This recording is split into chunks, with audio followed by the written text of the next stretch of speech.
Pertanyaannya tentang syahid. Syahid itu adalah sesuatu yang kita harapkan semuanya. Bahkan termasuk bagian daripada nifak atau termasuk bagian daripada kemunafikan. Menurut Imam Syafi'i adalah ketika seseorang tuh tidak berharap untuk mati syahid. Jadi kadang-kadang itu sulit ya bagi kita ya. Karena kita tahu syahid itu kan adalah sesuatu yang sangat mulia.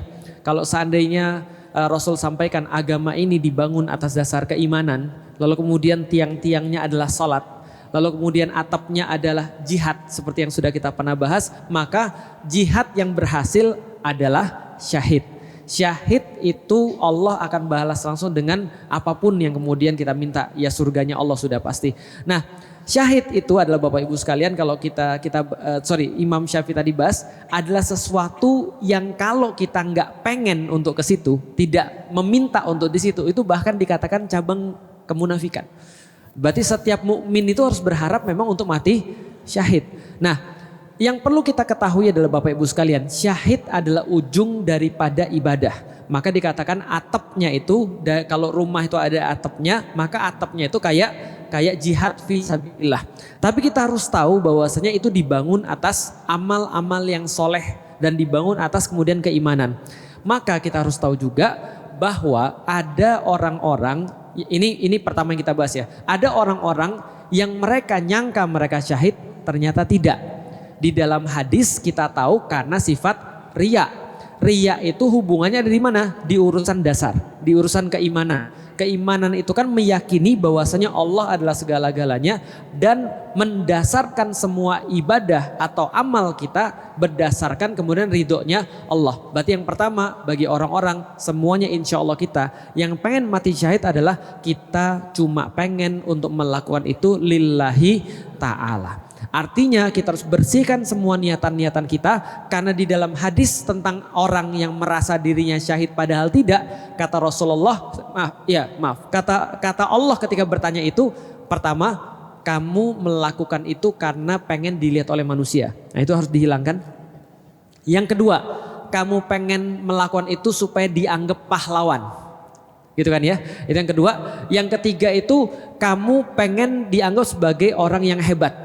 Nah berarti itu riya kan ya. Nah berarti tiga terus dihilangkan. Mulai dari sekarang kita coba untuk melatih diri kita. Melakukan hanya untuk Allah. Contoh, kalau kita melakukan sesuatu amal, masih ada manusia yang bisa buat kita berhenti atau buat kita lebih semangat. Berarti kita bukan melakukan karena Allah. Aku tuh ya seneng kayak begini. Cuman gimana ya, dakwah dikatain gila, dakwah dikatain ekstrim. Udahlah mendingan gak usah dakwah. Hati-hati. Berarti Anda melakukan dakwah bukan karena Allah. Berarti mendakwahkannya karena manusia. Ciri-ciri orang beramal bukan karena Allah adalah dia berhenti karena manusia atau lebih semangat karena manusia. Lagi ikut CPNS. Apa tadi? Curhat pranikah syar'i. Setelah ikut lalu dia ta'aruf. Pas ta'aruf lagi di masjid. Kebetulan calon mertua adalah pengurus DKM. Allahu Akbar. Bismillahirrahmanirrahim. Ar-Rahman. Panjang. Biasa sehari-hari kul a'udzu birabbin nas, kul a'udzu birabbil falaq. Hati-hati. Latih itu semuanya riya. Lalu kemudian dalam jihad fisabilillah itu memerlukan badlul wus'i, memerlukan usaha terbaik. Jadi kalau tadi yang dasar sudah beres, yang berikutnya pilar-pilarnya adalah usaha-usaha yang terbaik. Usaha yang terbaik apa? Tanya sama ulama. Apa yang paling diperlukan di zaman sekarang? Karena jihad itu tidak selalu harus kemudian berperang. Bisa difahami sampai di titik ini? Betul. Makna jihad adalah qital, adalah perang. Tapi aku kasih contoh. Nih, lihat ya, aku kasih contoh ya. Baitul Maqdis. Kita pengen syahid? Pengen. Maka banyak yang nanya ke saya nih, Ustadz, bisa nggak saya berangkat ke sana? By the way, saya pernah nanya sama orang-orang di sana. Kalau ada yang mau ke sini, menurut Anda gimana? Mereka bilang, gak usah dulu. Kenapa? Karena kami di sini tidak perlu orang. Bisa difahami kira-kira. Itu spesifikasi yang di sana itu bukan spesifikasi sembarangan loh. Bapak Ibu bisa kebayang gak sih? Hidup di Gaza. Itu bukan sembarangan orang-orang di sana. Maka pasukan-pasukan yang ada di Gaza itu kebanyakan hafal Quran. Bisa dipahami ya? Karena orang-orang ini sudah ngelewatin kesulitan-kesulitan yang lain dan memang didesain khusus untuk di sana. Maka mereka bilang, kami perlu kalian untuk apa? Lihat, Abu Ubaidah ketika mereka kemudian bikin pernyataan pers itu kan ya. Tahu nggak salah satu kata-katanya apa? Bantu jihad kami dengan tidak bermaksiat. Pertanyaan saya sederhana, susah nggak kita ngelawan syahwat itu? Mereka ngasih tahu kita, saking terhubungnya kita sama mereka, mereka bilang maksiat kalian itu membuat kami nggak bisa menang. Sedangkan kalau kalian mau nahan maksiat dengan niatan bantu jihad kami, itu yang akan membuat Allah nolong kami. Bisa dipahami maksudnya? Jadi mereka seolah-olah bilang bahwasanya yang kami perlu dari kalian adalah support kami dulu. Karena yang kami perlukan dari Anda itu adalah support. Itu yang sebenarnya kayak jihad. Sampai mempersiapkan. Karena kenapa? Allah tidak sembarangan ngasih orang-orang syahid. Saya pernah cerita tentang ketika terjadi jihad di Suriah. Waktu itu banyak orang-orang yang berjihad di Suriah. Alhamdulillah sekarang Suriah sudah lebih bagus, sudah lebih kondusif. Ketika masih zaman dulu, ada orang pernah bilang begini, aku pengen ke sana lalu kemudian syahid di jalan Allah. Orang di sana nasihatin kita dengan cara apa? Dia bilang sama teman saya gini, emang kamu pikir Allah ngasih orang syahid itu gampang? Enggak, Allah pilih orang-orang yang syahid. Paham maksudnya? Jadi gak serta-merta kita datang ke sana tiba-tiba kita bisa mati. Itu anak-anak di Palestina, anak-anak di Gaza. Itu setiap kali ketika mereka sudah hafal Quran, mereka bilang apa? Besok giliran saya. Besok Allah milih saya. Paham maksudnya? Jadi bagi mereka ketika Allah pilih untuk syahid, itu adalah kemuliaan bagi mereka. Nah kita di sini kan belum sampai di titik itu kan. Nah maka coba tanya pada ulama sekarang yang paling diperlukan apa? Dan saya sudah nanya sama ulama dari Palestina. Saya nanya pada Profesor Abdul Fattah Al-Awaisi, saya tanya apa yang paling diperlukan dari orang-orang Indonesia. Beliau sebut dua kata, supply and support. Supply and support. Doa, harta. Tapi itu bukan hanya itu, tapi yang paling penting beliau katakan Indonesia harusnya jadi pusat pembelajaran Baitul Maqdis. Itu yang ngomong ulama. Bukan kita yang berdasarkan syahwat. Paham maksudnya? Dia mempelajari Baitul Maqdis 40 tahun. Semua hadis beliau pelajari, semua buku beliau pelajari, dan beliau ngomong yang diperlukan dari orang Indonesia harusnya Indonesia bisa jadi pusat pembelajaran Baitul Maqdis. Saya nanya dong, kok bisa dikatakan begitu? Kenapa enggak yang lain? Beliau katakan, bro, Anda berharap orang-orang di Palestina belajar tentang Baitul Maqdis. Mereka sedang sibuk mempertahankan tempat itu dengan darah mereka. Mereka pintar, iya jelas. Tapi kalau mengharapkan mereka yang belajar dan lalu ngasih kepada kita, itu nggak pas. Tapi dia bilang, Indonesia adalah wilayah yang sangat tenang. Cocok banget untuk jadi tempat pembelajaran madrasah bagi orang-orang untuk belajar tentang Baitul Maqdis. Terus saya sebagai orang yang nggak hafal lebih banyak hadis daripada beliau, atau nggak lebih ngerti, atau nggak lebih belajar. Saya baru belajar Baitul Maqdis dari tahun 2009, beliau sudah 40 tahun yang lalu. Masa saya merasa lebih tahu? Kan nggak mungkin kan? Nah berarti itu adalah jihad kita sekarang dalam tanda kutip. Jihad kita sekarang adalah belajar. Kalau belajar aja kita nggak mampu, lalu gimana cara kita berharap bahwasanya kita syahid? Ingat, pasukan-pasukan yang diberangkatkan oleh Rasulullah itu adalah pasukan-pasukan yang paling taat pada Allah. Bisa dipahami ya, pasukan-pasukan yang paling taat pada Allah. Ada nggak masa di mana pasukan-pasukan yang diberangkatkan bukan yang paling taat? Ada. Kapan? 1683 berangkat pasukan-pasukan ke Vienna. Pasukan itu berisi lebih banyak para pengusaha. Hasilnya kalah total. Berarti benar kata Abu Bakar, kalau Allah memenangkan kita, maka itu Allah menangkan karena kita menjauhkan diri kita dari maksiat. Sementara kalau musuh menang daripada kita, itu pasti karena kita bermaksiat. Jelas ya? Jadi kekuatan kita tuh bukan kekuatan apapun selain daripada ketaatan pada Allah. Nah, jadi itu adalah tips dan triknya. Dan insya Allah siapapun yang sudah meminta pada Allah untuk mati syahid, Allah pasti kabulin. Allah pasti kabulin.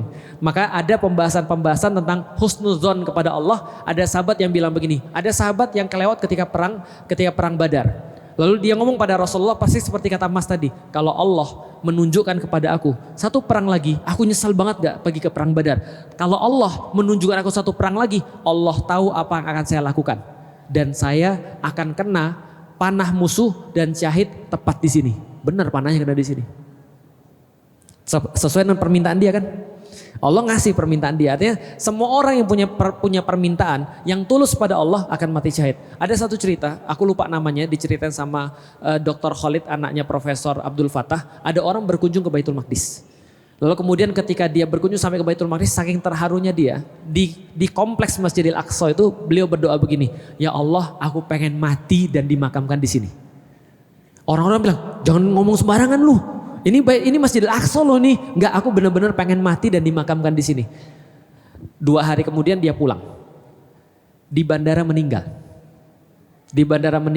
Ketika di bandara meninggal, keluarganya datang ke ke Baitul Maqdis untuk bawa jenazah bapaknya.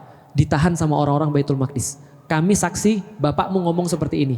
Kami nggak boleh jenazah ini dibawa. Karena bapakmu minta dimakamkan di Baitul Maqdis." Maka dia termasuk dimakamkan di Baitul Maqdis. Nah cuman aku belum punya keberanian kayaknya untuk bilang kayak begitu tuh. Paham gak sih maksudnya? Yaitu ujiannya kita. Ujiannya kita kan kita minta pada Allah apa dan jujur dalam permintaan kita. Karena setiap permintaan yang jujur pada Allah pasti akan dikabulkan insya Allah. Dengan satu cara atau cara apapun. Nah cuman sekarang yang paling di depan, syahid itu ujung, yang paling awal adalah belajar. Karena ini yang paling diperlukan untuk kita untuk bisa syahid. Belajar, cari ilmu dulu. Benar-benar tulus. Tadi hilangkan seluruh karena riya manusia. Coba dulu perkara-perkara kecil. Kalau perkara-perkara kecil kita sudah bisa, nanti kita bisa naik dalam level yang lebih tinggi. Kalau kita benar-benar jujur pada permintaan kita, Allah pasti kasih mati kita sama seperti itu. Atau paling tidak, walaupun Allah tidak mewafatkan kita misalnya di medan perang atau misalnya di medan jihad, Allah mewafatkan kita dengan cara yang sama. Karena ingat Khalid bin Walid kurang apa? Ya kan ya? Tahu Khalid bin Walid sebelum meninggal? Khalid meninggal di kota Homs. Dan sebelum beliau meninggal, beliau panggil teman dekatnya. Ketika beliau di atas kasur, kemudian bilang begini. Dia buka baju, dia bilang, "Lihat badan saya. Ada enggak kalian lihat satu suku tangan aja?" Tahu maksudnya? Satu ruas tangan kata dia. "Lihat enggak ada satu ruas tangan aja yang enggak ada lukanya?" Dilihat sama sahabatnya, enggak ada luka. Bekas pedang, bekas panah, sabetan, tombak, segala macam. Setiap satu ruas itu ada luka di badannya Khalid bin Walid. Lalu Khalid bertanya pada temannya itu tadi, "Kenapa Allah mewafatkan aku di atas ranjang? Padahal aku pengen mati syahid." Tahu kata temannya apa? "Ya gimana ya? Kan itu salahmu sendiri sih. Kok bisa? Kamu nyerahin pedangmu kepada Rasulullah. Lalu berkata, 'Ya Rasulullah, aku serahkan pedang ini kepada engkau. Karena aku sudah bertaubat pada Allah.' Rasul serahin balik pedangnya pada Khalid. Dengan ini pula engkau menjadi pedang Allah yang melindungi agama Allah." Lalu temannya bilang, "Masa pedang Allah patah sama orang kafir?" Paham maksudnya? Jadi matinya dia di mana? Ranjang. Tapi syahid gak? Syahid. Insya Allah. Karena dia minta untuk mati syahid. Walau misal nanti kita bisa sambung ke yang lain, tapi itu tips dan setidaknya pengetahuan yang bisa kita bagikan. Ada mungkin tambahan dari antum? Dikit boleh. Cek, baik ayah bunda sekalian, sebagaimana kita ketahui bahwa syahid tertinggi itu adalah mati di medan jihad. Dan tentunya seperti yang Ustaz Felix sampaikan, diawali dengan niat bahwa melakukan sesuatu itu bukan karena manusia dan meninggalkan sesuatu bukan karena manusia, melainkan karena Allah Subhanahu wa taala. Akan tetapi baginda Rasul juga memberikan kesempatan syahid bagi mereka yang tidak ikut ke medan perang. Ya, siapa mereka? Di antaranya adalah wanita yang meninggal ketika melahirkan, itu syahid. Seseorang yang kemudian meninggal karena tenggelam, itu syahid. Seseorang yang kemudian meninggal karena terbakar, itu syahid. Seseorang yang kemudian menuntut ilmu, nah ini dia, ya. Menghabiskan waktunya dengan menuntut ilmu dan kemudian menuntut ilmu itu dia dedikasikan untuk syahid di jalan Allah meskipun tidak bisa berangkat ke medan perang karena Indonesia bukanlah medan perang, karena kalaupun kita pergi ke Palestina, mohon maaf, yang masak aja itu tenaganya luar biasa, kita bisa apa di sana kan gitu ya. Ngangkat senjata kita belum bisa, semua belum bisa, maka menuntut ilmu di Indonesia ini adalah kita niatkan syahid di jalan Allah dan mudah-mudahan terhitung syahid. Amin ya rabbal alamin. Mungkin itu saja.